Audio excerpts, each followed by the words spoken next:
బ్రహ్మచర్య వ్రతలోప ప్రాయశ్చిత్తార్థం అనేది ఒకటి ఉంటుంది. దాంట్లో చెప్పే మంత్రాలు ఎలా ఉంటాయంటే,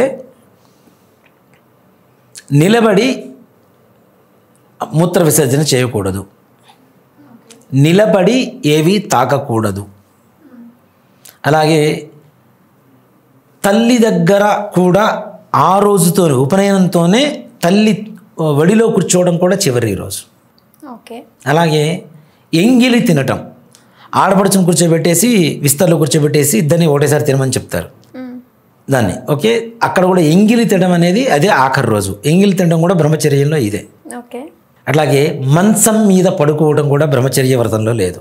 బొట్టు పెట్టుకోవడం కూడా బ్రహ్మచర్య వ్రతంలో లేదు, కేవలం విభూతి ధారణే. ఓకే. అలాగే ఏవైతే బంగారు ఆభరణాలు ధరించడం అనేది బ్రహ్మచర్యంలో వ్రతంలో లేదు. ఇవన్నీ కూడా బ్రహ్మచారి నియమాలు, ఇవన్నీ చేయకూడదు. అలాగే గోచి పెట్టి ఇట్లా పంచ కట్టుకుంటారు కదా, పంచ కట్టుకోవడం బ్రహ్మచారికి లేదు, లుంగీ మాత్రమే. లుంగి అంటే తెల్లదైనా కావచ్చు ఏదైనా సరే కట్టుకోవడం లుంగీ మాత్రమే కట్టుకోవాలని బ్రహ్మచారి నియమం.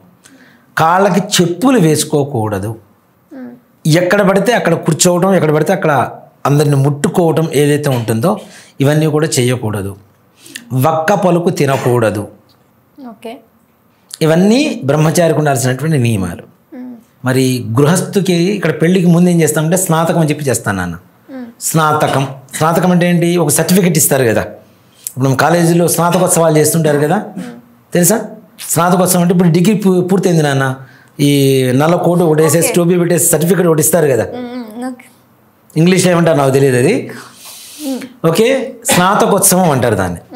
ఇక్కడ కూడా ఏంటంటే పెళ్ళికి ముందు స్నాతకం అంటారు. స్నాతకం అంటే జన్మ ఎత్తాడు, ఉపనయనం చేసుకున్నాడు, తండ్రి ఉపనయనం చేశాడు, ఉపనయనం అయిన తర్వాత గురువుగారి దగ్గర దింపారు ఆ పిల్లవాడిని. ఆ పిల్లవాడికి చదువు అంటే బ్రతుకు కావాల్సినటువంటి విద్య ఏదైతే గురువుగారు నేర్పారు, నేర్పిన తర్వాత నాయన నీ విద్య మొత్తం పూర్తయిపోయిందని చెప్పి సర్టిఫికెట్ ఇవ్వడమే స్నాతకోత్సవం.